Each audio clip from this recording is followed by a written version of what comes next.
Are you the party in person? Yes. Prabal Pratap. Yes.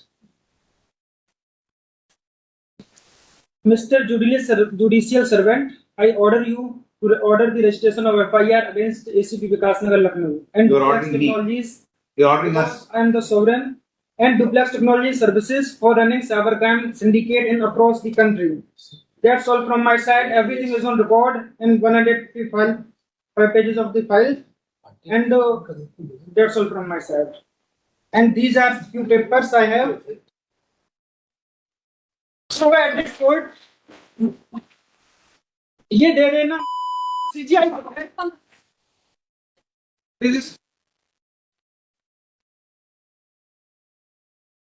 नमस्कार साथियों, एक बड़ी खबर आपको सुनाने जा रहा हूं। चीफ जस्टिस ऑफ इंडिया, जी हाँ साथियों, सीजीआई, एक व्यक्ति ने और अपशब्द कहा, तमाम गालियां उन्हें दी।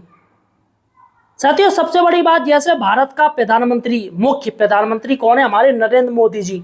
वैसे ही तमाम जज जो जुडिशरी होती है, जुडिशरी के जो मेन चीफ है वो होते हैं CGI, chief justice of India. जिस तरीके से भारत के प्रधानमंत्री पूरे देश के प्रधानमंत्री हैं, वैसे ही सीजीआई साहब चीफ जस्टिस ऑफ इंडिया, वो पूरे देश की न्यायिक व्यवस्था के सुप्रीम लीडर हैं। उनको गालियां दी गई।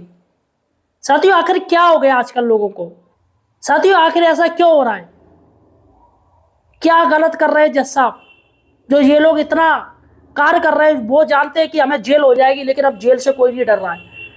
साथियों, आज हम चर्चा करेंगे, बहुत बड़ा गंभीर मुद्दा है, इसलिए साथियों वीडियो पूरा देखिएगा, चैनल को सब्सक्राइब कीजिएगा। जी हाँ साथियों, आखिर कौन है वो शख्स जिसने इतना बड़ा कार्य कर दिया, वो भी बिना फ्यूचर को देखे हुए? देखिएगा साथियों, एक न्यूज मैं आपको सुना रहा हूं, काफी बड़ी इंपॉर्टेंट है। देखिएगा साथियों, न्यूज है सुप्रीम कोर्ट की। देखिएगा, सुप्रीम कोर्ट में जजों के सामने बदतमीजी, याचिकाकर्ता ने उड़ाई कागज, चीफ जस्टिस को कहा अपशब्द।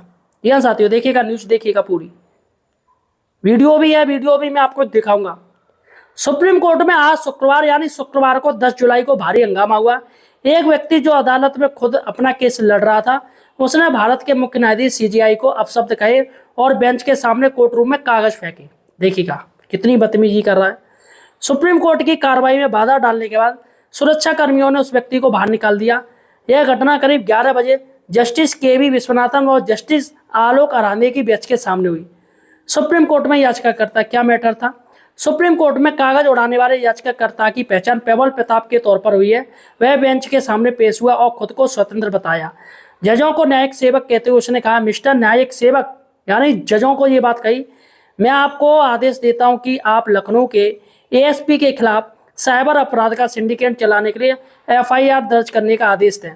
Justice KV. विश्वनाथन याचिकाकर्ता की इस बात पर हैरान हो गए। उन्होंने पूछा, आप मुझे आदेश दे रहे हैं, आप हमें आदेश दे रहे हैं, आप होते कौन हैं आदेश देने वाले? याचिकाकर्ता ने जस्टिस की यह बात सुनने के बाद मुख्य न्यायाधीश को अपशब्द कहना शुरू कर दिया और हवा में कागज फेंक दिए, जिससे सुनवाई में बाधा पड़ी। कोर्ट के सुरक्षा कर्मियों ने तुरंत दखल दिया और उसे कोर्टरूम से बाहर निकाल दिया। इसके बाद उसे कुछ समय के लिए कोर्टरूम के अंदर ही डीएसपी के ऑफिस में हिरासत में रखा गया। तो यहाँ पर साथियों चीफ जस्टिस ऑफ इंडिया के बारे में उसने अपशब्द कही, गलत बातें कही। सबसे बड़ी बात है, सुप्रीम कोर्ट ने क्यों नहीं की कोई कार्रवाई?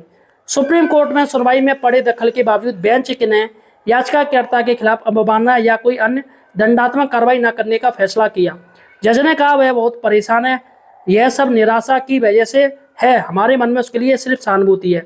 जस्टिस विश्वनाथन ने आदेश सुनाते हुए कहा, हम उसके खिलाफ कोई कार्रवाई नहीं करना चाहते हैं। जहां तक मामले में गुण दोष की बात है, हमने रिकॉर्ड देख लिए, हमें विवादित आदेश में दखल देने का कोई ठोस आधार नहीं मिला है। स्पेशल लीव पिटीशन यानी एसएलपी खारिज की जाती है। सबसे बड़ी बात है, किस मामले में कोर्ट में हो रही थी सुनवाई? देखिएगा, याचिकाकर्ता ने इलाहाबाद हाईकोर्ट के उस आदेश को चुनौती दी थी जिसमें स्पेशल चीफ जुडिशियल मजिस्ट्रेट यानी कस्टम लखनऊ के फैसले के खिलाफ उसकी रिट याचिका खारिज कर दी गई थी। जी हाँ साथियों, तो ये मामला था और मजिस्ट्रेट ने आदेश दिया था कि एफआईआर दर्ज करने के बजाय उसकी अर्जी को निजी शिकायत माना जाए।